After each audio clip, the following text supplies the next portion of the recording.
Hi, in this tutorial I am going to explain how to create a simple HANA Access project, and then we are just going to display some sample content. Say for example, we are just going to display some hello world information.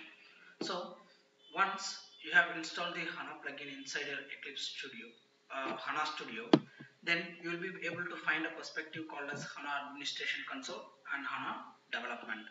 So you will have to go to this show perspective and open perspective, and here you will be able to see the HANA development. Since I have already opened it here, I'm not getting this option, but you will be able to see that option. And when you see that, you will be finding three different sections over here when you open the HANA development perspective. So the first section is called as a project explorer, and the second section is your repositories, and the third section is your system. So the system section is basically where you will be configuring your HANA database or your HANA server. For configuring your HANA server, all you need to do is you have to right click over here and say add system, and you will have to enter the host name of the server and what is the instance number.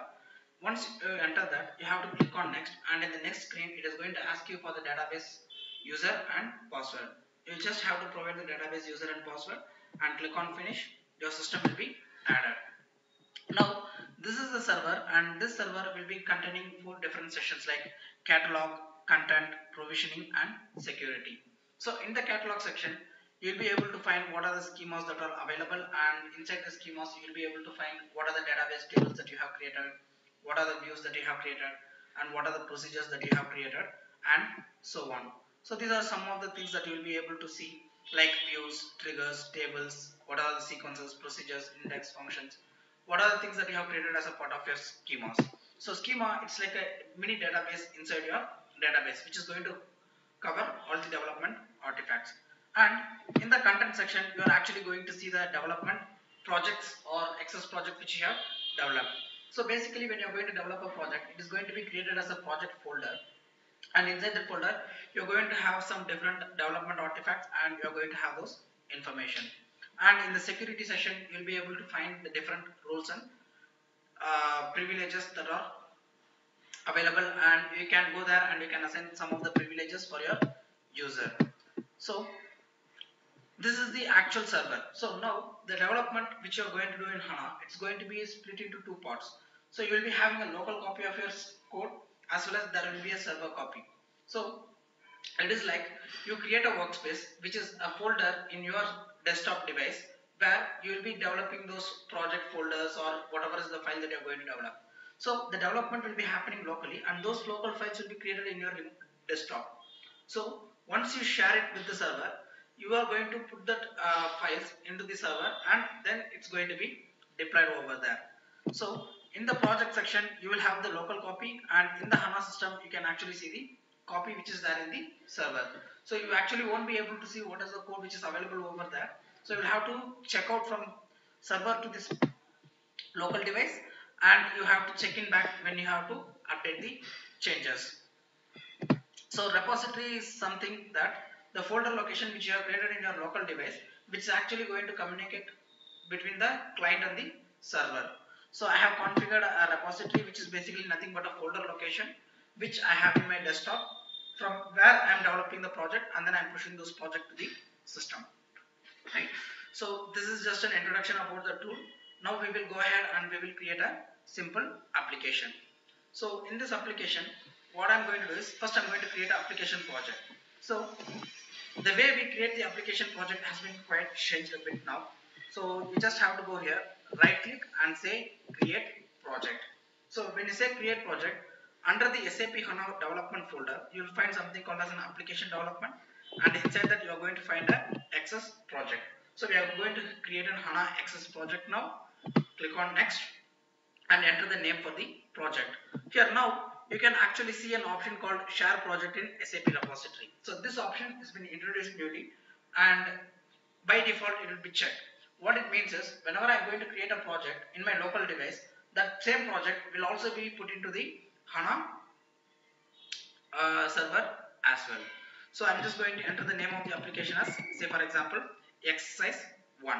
Then I'm going to share it. I will also show you, like, if this option is not enabled, then how to share the project. then click on next.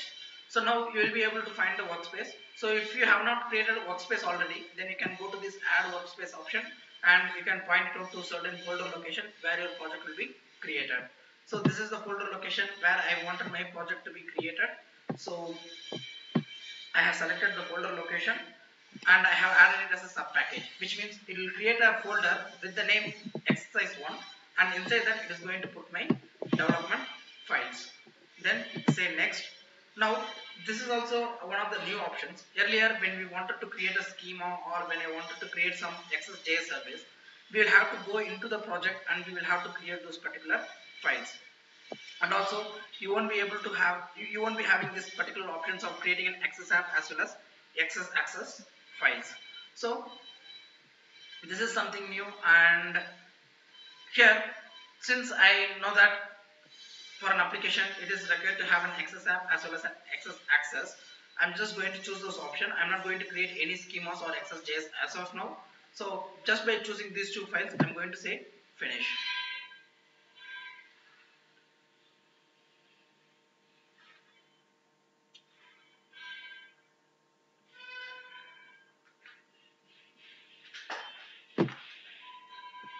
So it is asking me for a change object. So I'm going to say that this is an initial development and I click on finish. So now my project will have been created, and when you click on this you will be able to see that my application project XS1 has been created with two files XS app. So basically this XS app file is going to tell the root location of your project, and this file has to be like only one project per application.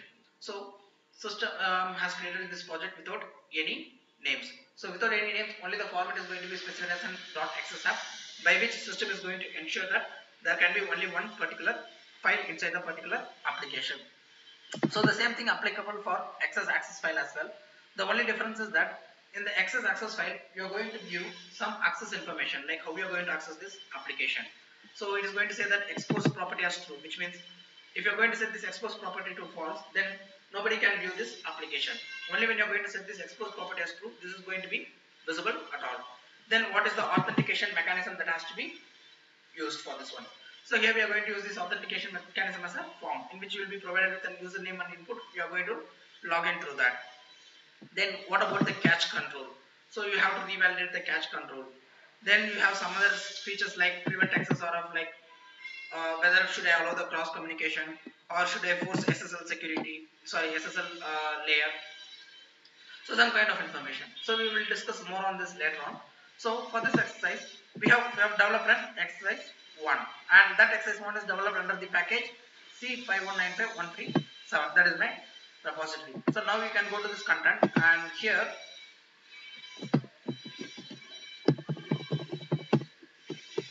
so I'm just filtering my content for this particular package, and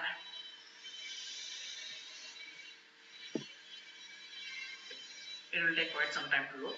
So meanwhile we will go to the project explorer, and here I'm going to create a file which is the XSJS file. XSJS stands for server side, XS stands for HANA extended server, and it's an XS JavaScript file. So here we are going to write some server side code to communicate with the server, and we are going to retrieve some information. So I'm going to give the name of the file as hello world.xsjs is the name of the file. So I have, sorry, xsjs is the format of the file. I have created it. Now inside this I'm going to write a server side JavaScript code. So you might be already familiar with what is a client side JavaScript code when we have discussed on this UI file. Now server side JavaScript is basically something that is going to get executed from within the server limitations. So there are basically like one response object which is given for the server, which is called as a dollar. So this one has several properties like response or request. So response is going to give something as an output, and request is you are going to make some request to the server as what the server has to do. So basically you have two servers. So when this JavaScript file has been executed, I'm going to tell the system that this is the output it has to display. For that I'm going to use the response object. So I'm going to say like $.response dot, first I'm going to tell the system that the content type that I wanted to be output is equal to text/html. That is basically I'm telling the server that the output type should be a HTML file. Then I'm going to set the body with what is the output that I wanted. Now if you wanted a long text or something, then you can put it into a variable. You can store some long text with some HTML and you can give it. So this is just a demo example. So I'm going to set $.response, sorry, $.response. Then I call the method set body, using which I'm going to set the output on the screen. So I'm just going to say like hello world, how are you? So this is the output that I wanted to be triggered when I execute this server side JavaScript file. So what will happen is when this server side JavaScript file is being executed, I think I have to do it like this. Okay. So when this particular XSJS file is being executed, I'm going to tell the system that the content type is XM HTML, and the body, in the body of the HTML page you have to display this hello world, how are you. Now you can see that gray color indication over here, which indicates that the file has been saved but it is not active. So here you can find options to activate the file, or you have the options to check whether it is having any errors. So there are no errors for this particular file, so it is just checking over here. Now the next thing is I can activate the file by, say for example, by right clicking on the file, then go to team and activate. So now system is going to activate this particular file and I am assigning this object for change. So if this is not available for you, then you have to click on this new and you have to create it one. I am saying finish. So now you can see that the orange color indication that came over here will indicate that this particular file has been activated. Now in case if you had not shared the project initially and if you wanted to share it now, then you have to say right click team, then here you will find an option called share project. Now it says unshare project because it has been already shared to the server. So whatever the file which I am editing over here, that file is also available in the server as well. When I do a commit and activate, that changes is going to put into the server file as well. So now since it is already shared, I have this unshare option. If it is not shared, then you will have to share it. Only then you will be able to execute your project. Now I wanted to execute this HANA XSJS file. So now apart from the host URL, you are going to find a specific path to access this particular file, which will be inside this exercise1 folder. So just select this file and click on run. So now you can see that the host information, then your project, and inside your project you are executing the hello world XSJS. Okay, so sorry, I have actually given it as a variable where it has to be passed as a method. So now let us activate this once again. Team activate.